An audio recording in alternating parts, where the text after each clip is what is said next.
Okay, so let me turn around this camera, and where are we? Well, we're in a place where we have two telephone boxes. That's the first thing. One of them is still a telephone. Look at that. Now, I show you all the rarities. It's still a telephone. The other one I think is an ATM. Or what was an ATM? Oh no, it still is an ATM. No, it's been taken out. We are on Henley Street. And Henley Street, one of the main streets of Stratford. And it's famous for being the street where William Shakespeare was actually born. And we'll be seeing Shakespeare's birthplace very soon. A lot of the shops have their decorations up, and the Christmas lights were turned on. Here on Henley Street, not such a riotous display of Christmas lights. You'll see when we get down towards later on Bridge Street and towards the centre of the town, much more sort of densely packed Christmas lights. Really depends on the businesses in an area. Christmas lights most of the time are paid for jointly partly by the local authority and partly by the businesses in that particular part of the town.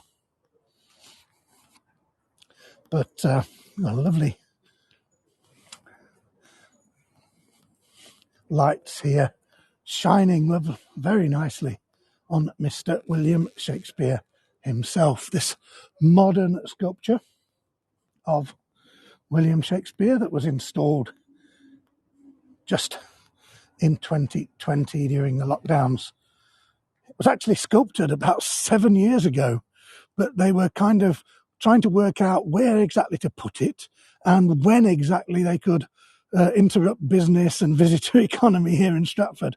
Well, the lockdown gave them kind of the opportunity they'd been looking for, and so they were able to get here without disturbing anybody, and they installed it right here, adjacent to Shakespeare's own birthplace. And he looks really great, doesn't he? And lit up like that. And the building we can see immediately to his left, our right, not the brick building. That's the Shakespeare gift shop. But the building we can see, and we're going to go and have a look at it closer, is the house where he was born in April of 1564. Bethany, did they do it using the actual facts? I'm not quite sure what you mean by that, sorry.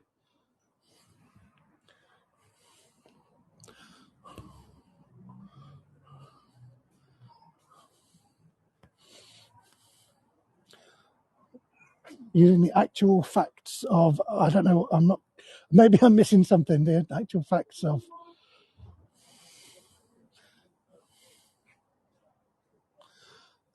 It is 6:30 in the evening here. So Stratford has been quiet. I was here in the afternoon and it's been really quiet all day. It's not really a day that would have drawn people out. So do I look like him? Does it look like him accurately? Okay. Well, we don't really know what Shakespeare looks like because we have no likenesses of him that we are sure were created from life. The oldest paintings of Shakespeare that we have are from quite a long time after his death. And but we think that the sculpture of him next to his grave in the church here in Stratford is probably the best likeness, because that was done just a few years after his death and was paid for and approved by his friends and family. And this statue is kind of based on that. So yeah, I think it does look a bit like him, although it's bigger than life size. You think that statue, he's about 6'5" tall, 2 meters just over, which is much taller than he would have been in the 16th century when he was around. So this is Shakespeare's birthplace, nicely lit up for us. This is the house where the Shakespeare family lived. It was bought by Shakespeare's parents, John and Mary. Both of them contributed to it in their own way. Mary was from quite a wealthy landowning family, the Arden family, a branch of one of the most prominent families in the area. And she inherited quite a lot of money from her father. So she was able to contribute quite a lot of funds to buying this property, but the maintenance and the payments ongoing was paid for by John Shakespeare's successful leatherworking, glove-making business that he operated from within the building. He was a very successful businessman. Glove-making might not seem like something that would be particularly lucrative these days, but he was very skilled. He was able to make very, very fine, beautiful, fashionable leather gloves. And they were one of the most fashionable items. It's the time of Queen Elizabeth I, who loved leather gloves. And of course, what the Queen likes, everybody wants to have. And so, this was quite a lucrative business for John Shakespeare to be in, and he was very successful. You can see that it's a large house. William Shakespeare came from definitely what we would call a middle-class family. Absolutely, Natalie, they were practical, but the what John Shakespeare could make both practical ones and the very decorative, fashionable ones as well. Yes, it's likely it would originally have had a thatched roof, that's for sure, but most thatched roofs started to be replaced in the 17th century. Fashions started to change, and places had had so many fires, and particularly the Great Fire of London gave the whole country a kick up the backside, really, when it came to replacing thatched roofs with other kinds of roof coverings, mainly tiles. And certainly in Stratford, thatched roofs were eventually banned in the town centre. There's only one thatched building in the town centre these days. Now, an interesting question, how Shakespeare came to the attention of Queen Elizabeth I. Well, Shakespeare was in London, working at the theatre. His theatre company was very successful, and Elizabeth I was a great lover of theatre. So she would have been always aware of the latest plays and which theatre companies were putting on the best plays and all of these kinds of things. And so he would have come to her attention that way. And the theatre company that Shakespeare was a part owner of would have been then invited to perform at court. And she might have even gone along to the theatre in the centre of London. Now, directly opposite Shakespeare's birthplace, we've got a shop. I've got a really jumpy picture, and I don't know why. I think that must be a glitch in the Matrix. Must be a glitch in the app or a glitch in the Matrix. Hello, Joyce. Nice to see you. Lovely to have a coffee with you earlier. So, yes, Shakespeare was an actor. I don't think he was the best actor, but he would play sort of some of the smaller parts in his plays. So, directly opposite, this is a Christmas shop. It is here all year round, but of course, it really comes into its own at Christmas time, and it's beautifully lit up at the moment. Mark, there is a Christmas market in Stratford, but only for one weekend in middle of December. They don't have one for the entire Christmas period. Maybe it's just me then, Carol. It just seems to occasionally just glitch a bit. It could be that because of the changing of light, dark to light, and just the sensors not picking everything up quite as well as they might. So let's head back this way, shall we?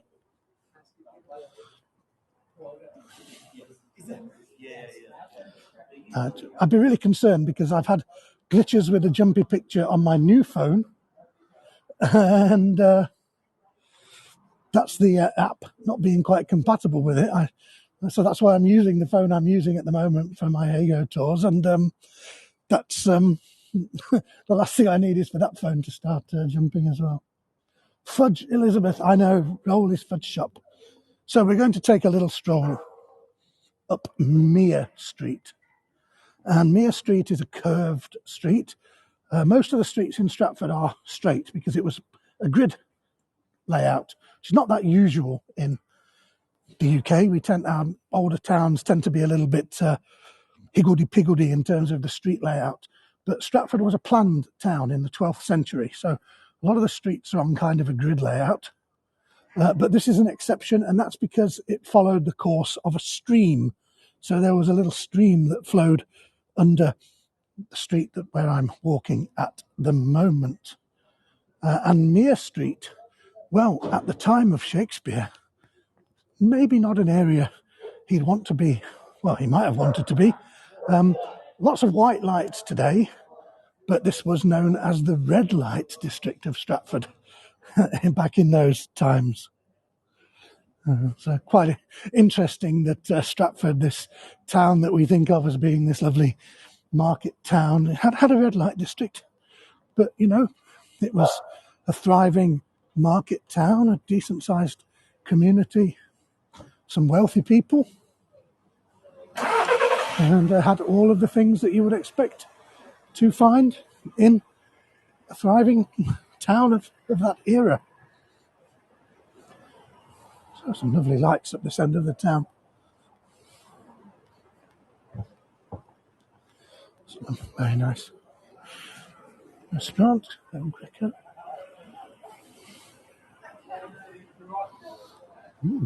Very nice.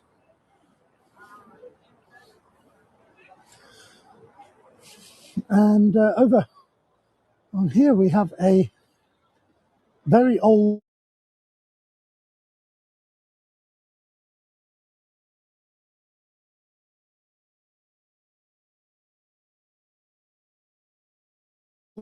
inn. Hello. Okay, I think I lost you there for a moment. I don't know what happened. Did you lose me? I don't know.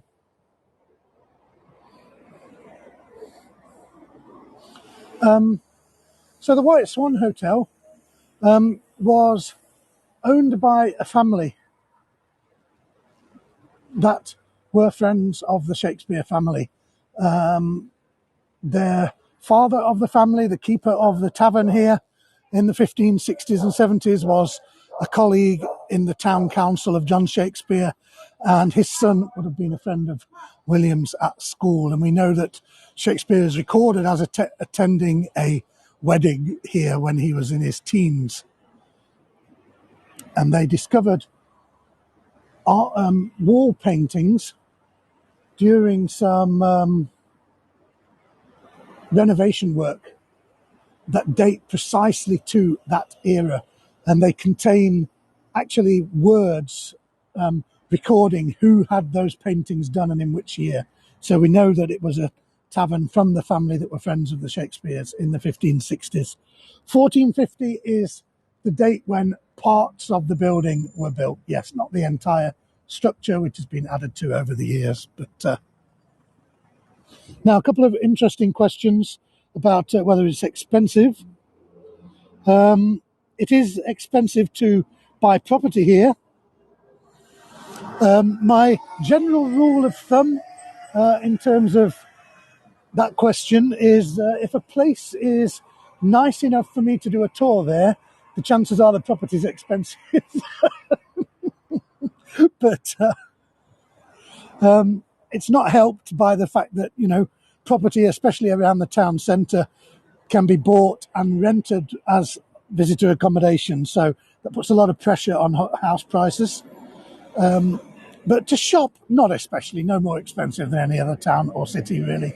Some of the independent shops are quite expensive, but that's always the way. Now, lit up here we have clock. It is presented to the town of Stratford by George Childs, who was a Philadelphia newspaper owner in the 19th century. He was a great fan of Shakespeare, a great respecter of Shakespeare, and he wanted to present something to Shakespeare's hometown, and that's exactly what he did in 1887. I'm not being funny. I'm in the middle of a live tour, I'm sorry.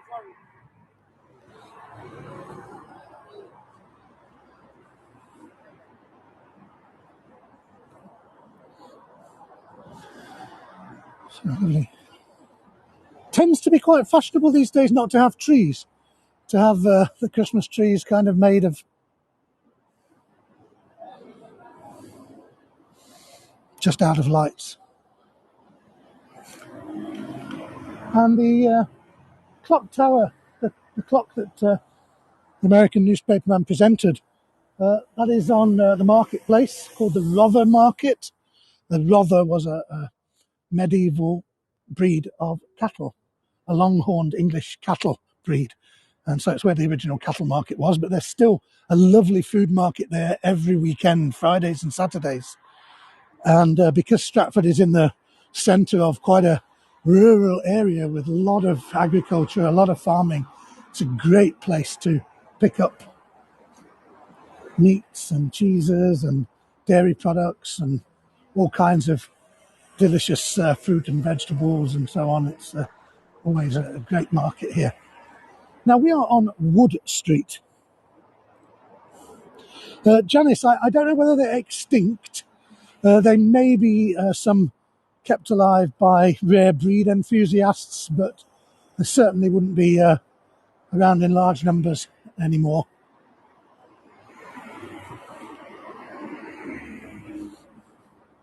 So we're on Wood Street. Now, that's another example of an English town having names of streets based on the kinds of markets that were there.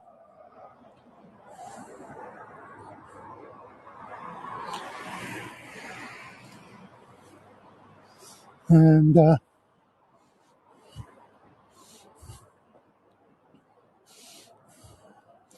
it's an interesting charity shop. The autism shop. Well, I didn't have to buy mine. I just kind of seem to have been born with it.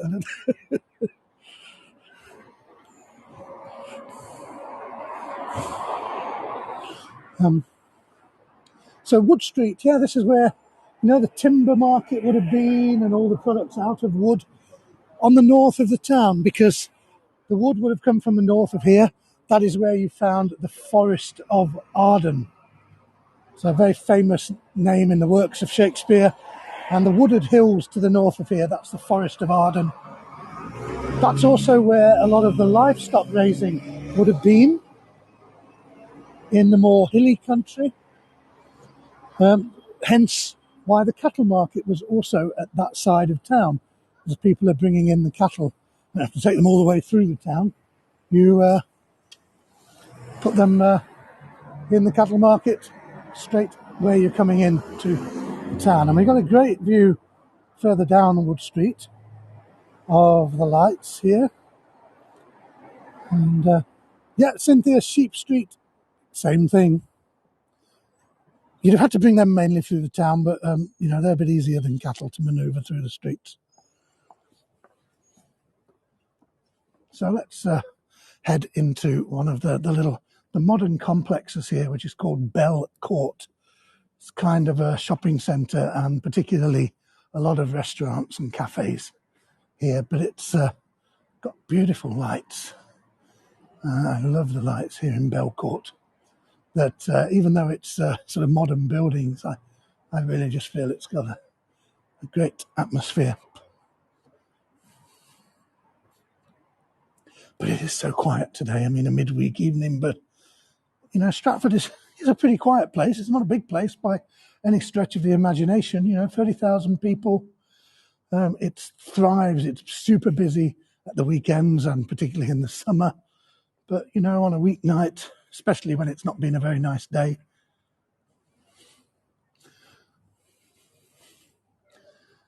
and some lovely lights here in this little square. I love that.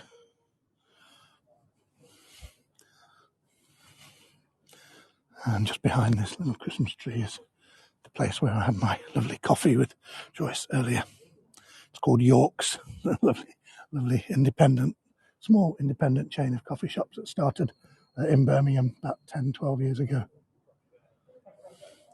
Janice, how far from downtown is the Royal Shakespeare Theatre? It is in the centre of the town. We will see it a little bit later.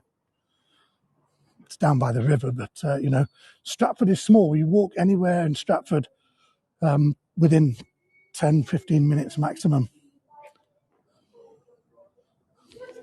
Yeah, definitely tourism is the visitor economy is the mainstay of the local economy, absolutely.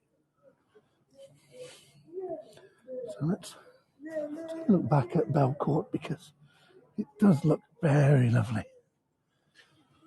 They have the Everyman Cinema, which is a lovely chain of cinemas that you can find various places across the UK. Jail population's about 30,000. Stratford. Permanent residents. In the summertime, with all the visitors, many more. So we got some special art displays here. They're using these windows. Some of the schools and colleges have been encouraged to do, and there's been a lot of these artworks done out of fabrics, and they have been sponsored by the Royal Shakespeare Company. And there's lots of the shops have Christmas decorations made out of fabrics. And what the Royal Shakespeare Company did is they got a local maker involved, and they ran workshops down at the theatre where people could learn how to make things out of fabrics, like you make people used to make rugs out of rag rugs and things like that. And they used offcuts, waste fabric from their costume workshops at the theatre.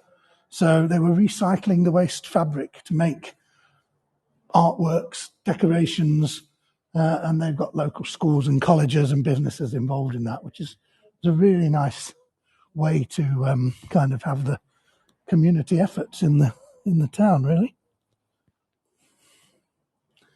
So that's I think this might be one of the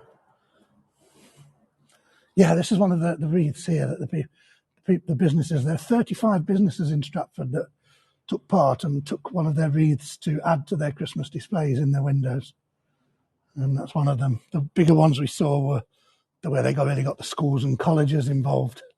And the schools and colleges made displays that are actually in the theatre itself at the moment.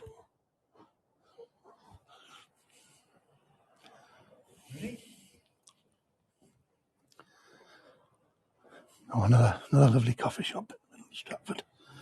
There's some lovely Christmassy decorations and some very nice looking cakes. Look at them.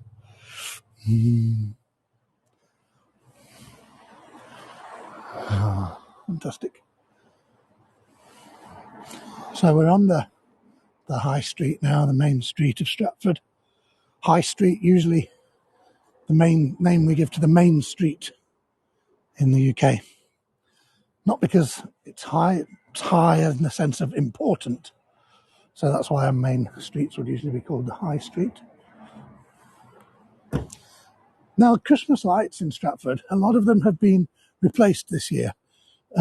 They've had the same lights for a number of years, but they've replaced a lot of them with new lights that are LED based.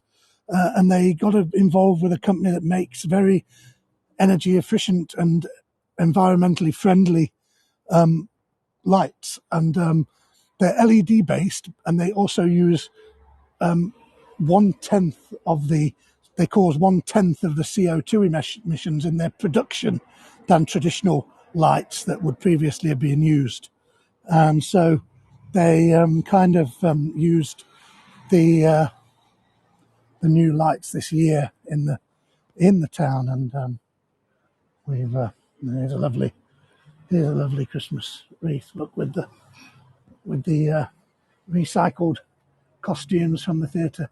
Leslie, it is a little bit murky, yes, but it's also just it's not super well lit apart from the Christmas lights. So it's some lovely Christmas displays. So this is a dessert shop. Look what the decorations they've got on their tree. Donuts, ice cream cones. Lovely. Appropriate for their business.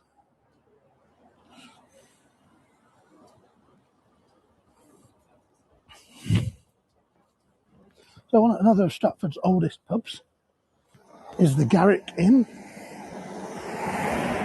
It's been there. There's been a pub on that site since about the 15th century, but this particular building was built in the late 16th century, and it was renamed the Garrick after the actor and theatre owner David Garrick, who organised a big Shakespeare festival here in 1769. It's a shame that, in a way, that they renamed it, because for a Christmas tour it would be great, because it used to be called the Reindeer. That was the former name of that pub. Okay. So David Garrick organised this big festival, and all the theatre lovers from London came up here, and they had concerts and sporting events and Shakespeare performances and all kinds of things. And probably why they renamed the pub after him, because it was probably the biggest boom that the pubs and visitor places in Stratford ever had. But the other thing that Garrick did was present Stratford with its first statue of William Shakespeare. There it is.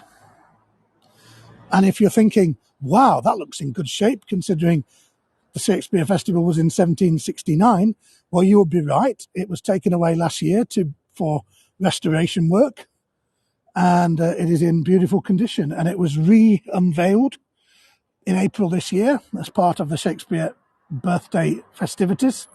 And it was re-unveiled by two of our leading actors of modern times. So in some ways, the David Garricks of their day. And that was Dame Judi Dench and Kenneth Branagh. And that statue of Shakespeare stands on the town hall, which was built just a few years before that Shakespeare festival.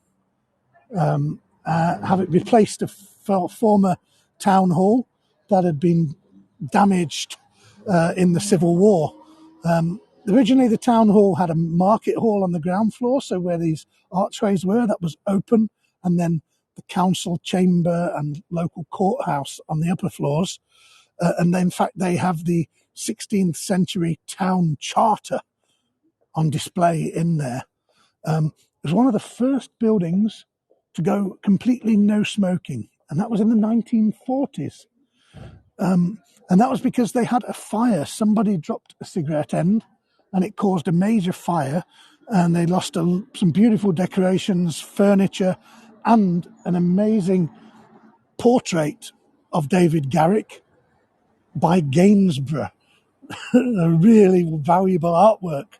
And so ever since then, way before most places, Stratford Town Hall was a non-smoking building. Beautiful with the candles and the tree, though. So we are going to turn onto Sheep Street, which was mentioned earlier. And Sheep Street is where you can find an awful lot of restaurants and pubs and things like that, and lots of lovely buildings, and they're really nicely lit up at the moment, and they look actually really enticing, some of them, until you see the prices on the menu.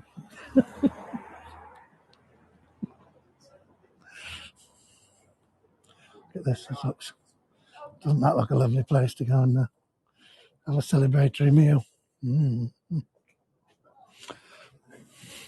that's not too expensive, actually. That's just a lovely place. Some of them are pretty expensive.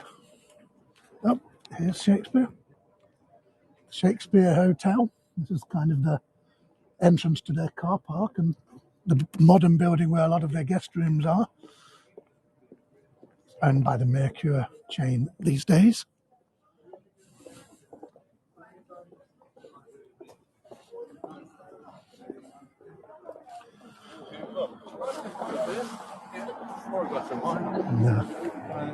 No, it's just a difficult thing. One of the places. I don't want to film people eating their dinner. It's not really fair.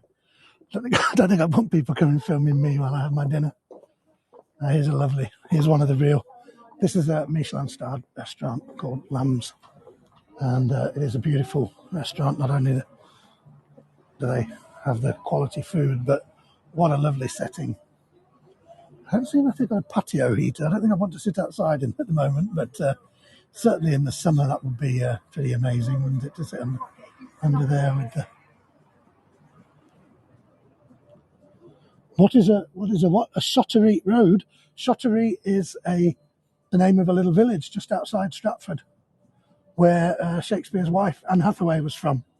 It's a little hamlet, little tiny village out on the edge. It's now kind of a suburb of Stratford, but it's originally a separate village just outside the town.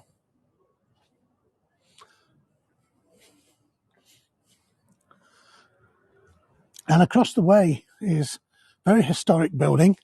We have records of a house on that site since 1196. The building as we see it today was built in the 15th century. It's called the Shreve's House, and it belonged to a man named William Shreve, who had been an archer in the guard of King Henry VIII and took up a position here in Stratford as a local sort of official. Leslie, I've never eaten at Lamb's, no. I've not eaten at many places in Stratford because I'm rarely here in the evenings or overnight. I tend to be down here during the daytimes for tours and then head home to Birmingham in the evenings.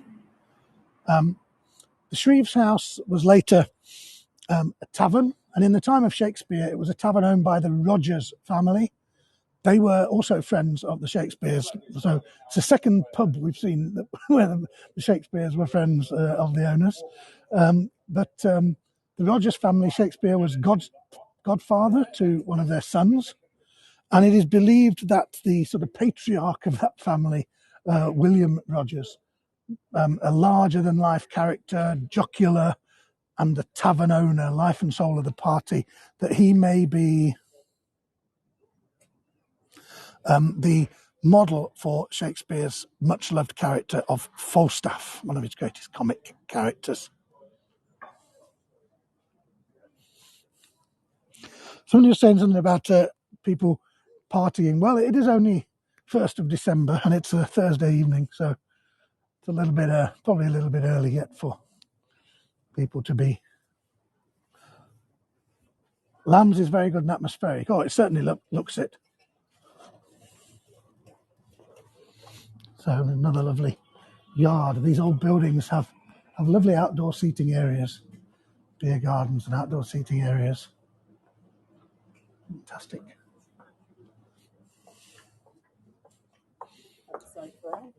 After she'd struggled all the way in.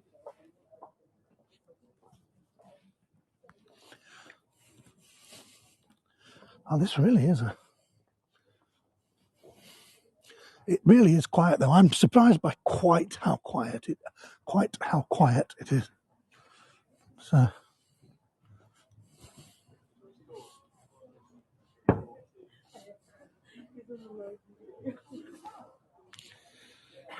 lethargy. Oh yeah, I've been on Christmas dues on a Thursday, but maybe not this early in the year. Is it Falstaff's last week? Oh, okay. Oh, that's great. The Falstaff's experience. So this is a lovely place. 1940s themed tea room called the Four Teas. It's a really lovely spot to get a cup of tea and a cake.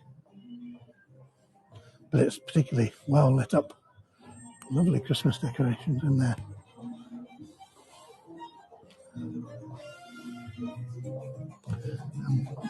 1940s cocktail bar there. Tapas and mezze. I don't think they had mezze and tapas bars in this country in the 1940s. I wonder if the 1940s prices now.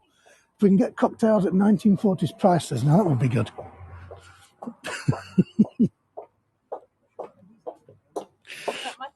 Well, that would be cool. So I said that we would see the theatre. We're not going to go right over to it, but there it is. It says the Royal Shakespeare Theatre. So 2 buildings in one.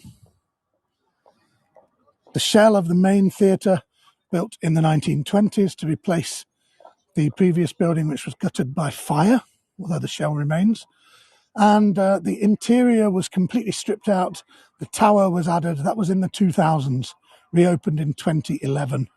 And the main body of the theatre is built in Art Deco style, as was very popular at the time. And it was designed by a female architect called Elizabeth Scott, and it was the first major building in Britain to be designed by a female architect. And her uncle, Sir Giles Gilbert Scott, he was the designer of that.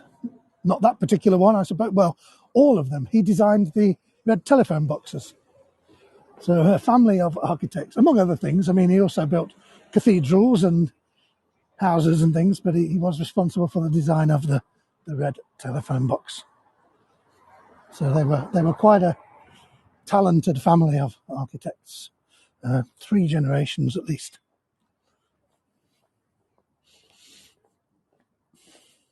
So we're down close to the Avon here. The Avon is just on the other side of the park here. And in front of us we have, you can see it's quite misty, you can really see that with the lights down here by the river and the canal. So not only do we have the river, we have the canal basin here, which is where the boats on the canal can moor overnight. There's a lot of businesses on the boats. There's a floating bar, there's a floating restaurant, floating ice cream shop. And the canal used for leisure purposes these days, but it was built for industrial purposes to connect the River Avon with industrial cities to the north of here, like Birmingham and Coventry, transporting goods around. Thank you, Leslie. Thank you very much. And that's fine. Enjoy the rest of your evening or day. I'm not sure what time it is where you are, but now here's an interesting lit up sculpture. I feel like it's quite, what is it? Is it a dragon? But as we get closer, we can see what it is, and it's something that is the symbol of Stratford, and that is the swan. So the swan is the symbol of the town, partly because there are an awful lot of them on the Avon, and partly because Shakespeare was referred to by his contemporary Ben Jonson as Sweet Swan of Avon. And so here by the riverside, sponsored by a company called Danta Attractions, which operate the big viewing wheel that operates in Stratford in the summertime. And that's a lovely lit up swan. That was the first thing that was lit up out of these lights, actually. The rest of the lights weren't lit until very end of November, but this one was lit up a few weeks ago. 2 swans on each side and the big one in the middle. It's lovely, isn't it? I wonder if I can get a picture of the swan and the theatre. How about that? Ah, yes, we can get that. Let's get the swan and the theatre there. Ah, that's cool. Okay, so let us make our way just back up the hill. So we've almost done a complete circuit. Here's a beautiful decorated light tree. A lot of them are sponsored by some of the big local businesses. That's particularly lovely. And we are at the bottom of the main street that leads up into the centre of the town, and it's the most illuminated street at this time of year. It's called Bridge Street. So in this case, it's not telling us. The street either tells you what businesses were there or where it led to. In this case, it led down to the bridge over the river. And Bridge Street was originally kind of the market area. It was a very wide street where the markets would have been, agricultural markets in medieval times. Later, it became 2 streets with a row of buildings and shops down the centre. But then in the 19th century, it became one wide street again. That was useful because a lot of the nice hotels were being built here as visitors started to come here, and they were coming by coaches, and the coach and horses, they needed a wide street to manoeuvre, to turn around. So that's why Bridge Street was widened again.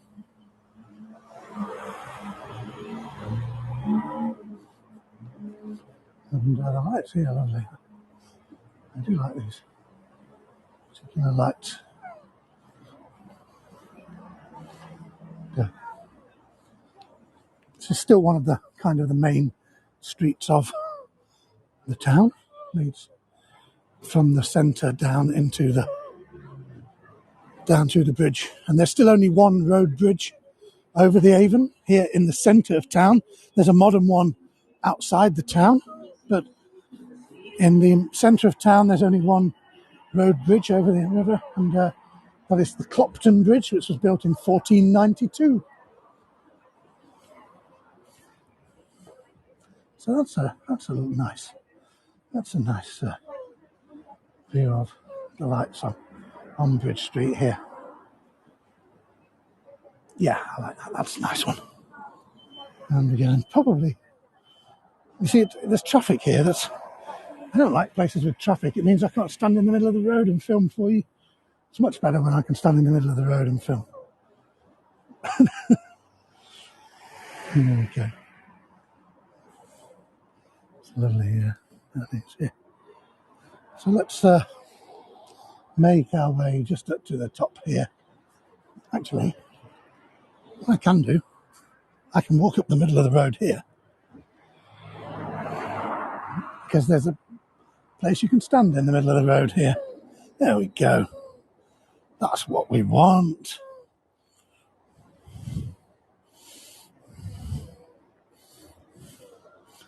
That's what we want. And then we can come around here and get up to the top.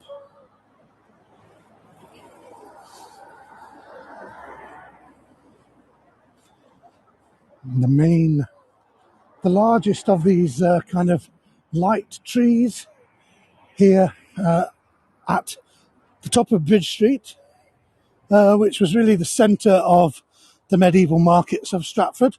So all of the other streets, Wood Street straight ahead, the High Street to the left, Bridge Street in front of us, Henley Street over there, and this is where the Market Cross would have been. And this is where the top of the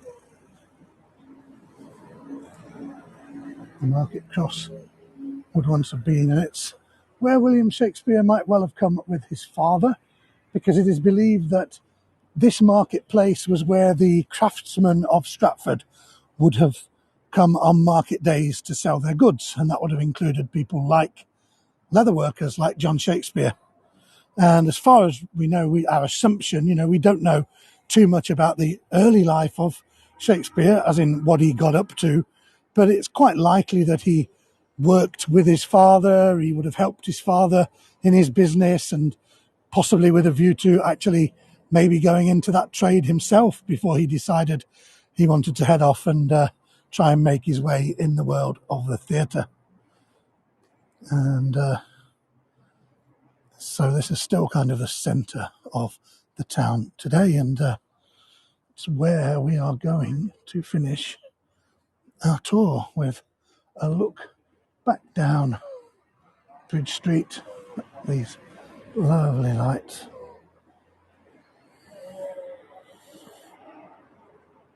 And really are quite pretty, aren't they? And I hope you've enjoyed this stroll around Stratford with the lights.